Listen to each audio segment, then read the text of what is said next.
तो पिछले एपिसोड में हमने देखा कि लिंजुआन और फेंग ने अपने थर्ड राउंड को जीत लिया था, लेकिन इस राउंड को जीतते हुए इन लोगों को एक बात का एहसास हो जाता है कि अभी इन लोगों की ताकत काफी ज्यादा कम है। इन लोगों को जल्द से जल्द कल्टीवेशन करके खुद के लेवल को बढ़ाना होगा, क्योंकि ये लोग मरते मरते बचे थे। और एपिसोड के लास्ट में हमने देखा कि फेंग टेंट में बैठकर खुद के लेवल को अपग्रेड कर रहा था, जबकि दूसरी तरफ लिंजुआन अपने टेंट से बाहर निकलकर वेदर की एनर्जी को एब्जॉर्ब करना शुरू कर देता है। वो बाहर की सारी तूफानी एनर्जी को अपनी बॉडी में एब्जॉर्ब कर रहा था ताकि वो अपने लेवल को कल्टीवेट कर सके, लेकिन ये एनर्जी उसके लिए काफी ज्यादा हाई थी, जिसकी वजह से उसकी बॉडी इस एनर्जी को हैंडल नहीं कर पा रही थी कि तभी फेंग उसकी मदद करने के लिए वहाँ पर पहुँच जाता है। अब आगे तो नेक्स्ट एपिसोड बिल्कुल उसी सीन से शुरू होता है, जहाँ पर हम देखते हैं कि फेंग के लिंजुआन के पास आ जाने की वजह से वो सारी की सारी एनर्जी इन दोनों की बॉडी में इक्वली डिवाइड होना शुरू हो जाती है। यहाँ का ये नजारा देखकर वहाँ पर मौजूद सारे लोग काफी ज्यादा हैरान हो गए थे। इवन की मिस लिया भी वहाँ पर इन दोनों को देखने के लिए पहुँच जाती है। इसके बाद हम देखते हैं कि ये दोनों उस एनर्जी को एब्जॉर्ब करने के बाद हवा में उड़ते हुए कल्टीवेट करना शुरू कर देते हैं और एक दूसरे की मदद से आखिरकार हम देखते हैं कि इन लोगों ने काफी सारी एनर्जी को एब्जॉर्ब कर लिया था, जिसकी वजह से वहाँ पर एक बहुत बड़ा एनर्जी ब्लास्ट होता है और ये ब्लास्ट काफी ज्यादा खतरनाक था, जिसकी वजह से वहाँ पर मौजूद सारे लोगों को इसका प्रेशर महसूस होता है। इसके बाद सीन शिफ्ट होकर नेक्स्ट डे पर आ जाता है, जहाँ पर हम देखते हैं कि लिंजुआन और फेंग दोनों ही एक समंदर के किनारे पर बैठे हुए थे, जहाँ पर फेंग खुद की बॉडी को देखकर कह रहा था कि मुझे तो यकीन नहीं आता,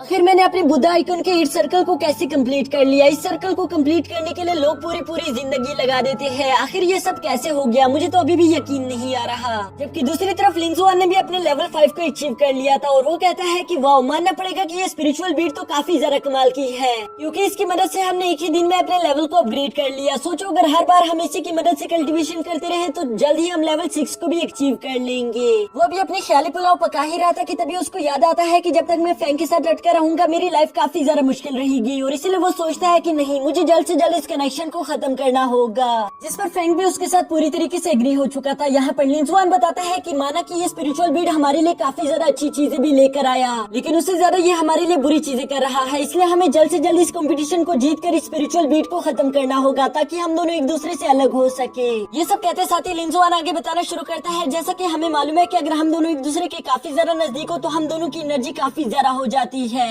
और साथ ही कुछ फासले पर हम दोनों अपनी एनर्जी को एक दूसरे के साथ शेयर भी कर सकते हैं, जहाँ एक की एनर्जी तो लो हो जाती है जबकि दूसरे की एनर्जी हाई। और सबसे लास्ट में तो यह है कि हम एक दूसरे को समन कर सकते हैं, तो क्यों ना हम इन चीजों का फायदा उठाए ताकि हम इसको बैटल में इस्तेमाल कर सके। मुझे लगता है कि हम इन चीजों का इस्तेमाल करके आगे आने वाले राउंड्स को बहुत ही आसानी के साथ पास कर लेंगे। यहाँ लिंजुआन की बातें सुनकर फेंग उससे कहता है कि तुमने पहली दफा कोई काम की बात की, तो चलो एक्सपेरिमेंट शुरू करते हैं ताकि हमें मालूम हो सके कि ये पावर्स कितनी ज्यादा काम की है। और ये कहते साथ ही हम देखते हैं कि इन दोनों ने एक दूसरे से हाथ मिलाकर अपनी एनर्जी को एक दूसरे की बॉडी में ट्रांसफर करना शुरू कर दिया था ताकि ये लोग एक्सपेरिमेंट कर सके कि इसका असर क्या होगा। इस एक्सपेरिमेंट के लास्ट में ये दोनों देखते हैं कि इन दोनों की एनर्जी पर कोई फर्क नहीं पड़ा, बल्कि इन दोनों की एनर्जी बिल्कुल उसी लेवल पर है। यहाँ लिंजुआन फेंग से कहता है क्यों ना हम अपनी दूरी का एक्सपेरिमेंट करें कि तुम मुझे कितनी दूर से समन कर सकते हो, ये शायद हमारे बैटल में काफी ज्यादा काम आएगा। ये बात फेंग को भी सुनने में काफी ज्यादा पसंद आती है। यहाँ पर हम देखते हैं कि ये दोनों एक दूसरे को काफी ज्यादा अजीब तरीके से देख रहे थे, जिस पर लिंजुआन फेंग से कहता है कि तुम मुझे इस तरह से क्यों देख रहे हो,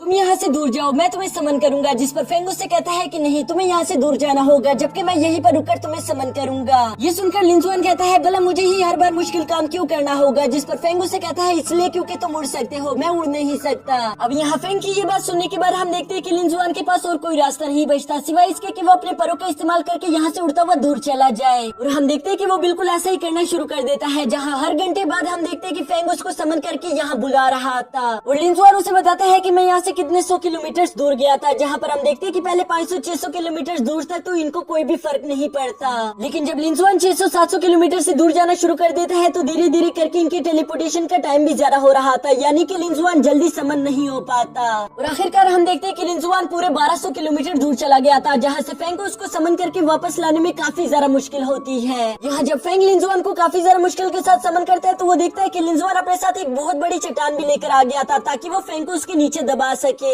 लेकिन फेंग भी कोई कच्चा खिलाड़ी नहीं था। वो फौरन से उस चट्टान के आसपास एक शील्ड बना देता है, जिसके बाद हम देखते हैं कि उसने वो चट्टान ऊपर से लिंजुआन के ऊपर गिरा दी थी, जिसकी वजह से लिंजुआन फेंग पर चिल्लाते हुए कहता है कि मैं तुम्हें जिंदा नहीं छोड़ूंगा। और इसी के बाद हमें नेक्स्ट डे का सीन दिखाया जाता है, जहाँ पर हम देखते हैं कि इस कंपटीशन के नोटिस बोर्ड के आसपास बहुत सारे लोग जमा हुए थे और वो देखते हैं कि वहाँ पर अब सिर्फ 4 टीमें ही बाकी बची हुई है, जिन चारों का आपस में कंपटीशन होगा और उनमें से 2 टीमें निकलकर आपस में फाइनल फाइट करेगी। यहाँ ऑटोमेटिक चूजअप की वजह से हम देखते हैं कि लिंजुआन और फैंग की टीम आपस में किसी और टीम के साथ सेलेक्ट हो जाती है, जहाँ अगले राउंड में इन दोनों को आपस में फाइट करनी है। यहाँ पर लिंजुआन और फैंग के अलावा वो दूसरी टीम भी काफी ज्यादा खतरनाक दिखाई दे रही थी, जिसके बाद हमें मैदान का सीन दिखाया जाता है। यहाँ मैदान में वो दूसरी टीम वाला जोंगताई यहाँ पर लिंजुआन और फैंग को काफी बुरी बुरी बातें सुना रहा था। वो इन लोगों को ऐसा दिखा रहा था जैसा कि वो इनको चुटकी में मसल देगा। ये देखकर किनमुई फौरन से उसका मुंह बंद कर देती है और वो इन लोगों से कहती है कि मुझे माफ कर देना, ये कुछ ज्यादा ही बोलता है। और इसके बाद हम देखते हैं कि उस कंपटीशन की होस्ट इन लोगों से कहती है कि क्या तुम लोग फाइट करने के लिए तैयार हो। जहाँ इन लोगों का हाथ सुनने के बाद हम देखते हैं कि वो कंपटीशन वहीं पर शुरू हो जाता है। इस कंपटीशन के शुरू में हम देखते हैं कि जोंगताई और किनमुई काफी ज्यादा शांत दिखाई दे रहे थे, जो देखकर लिंजुआन फैंग से कहता है कि मैं इन दोनों को अच्छे से जानता हूँ। यहाँ जोंगताई के पास लाइट एलिमेंट की पावर्स है, जबकि दूसरी तरफ किनमुई जिसके पास फायर एलिमेंट की पावर्स है, और इन दोनों की टीम काफी ज्यादा खतरनाक है। इसलिए मुझे लगता है कि हम दोनों को जरा संभल कर फाइट करनी होगी। जिस पर फैंग उसे कहता है कि मुझे इस बात से कोई फर्क नहीं पड़ता।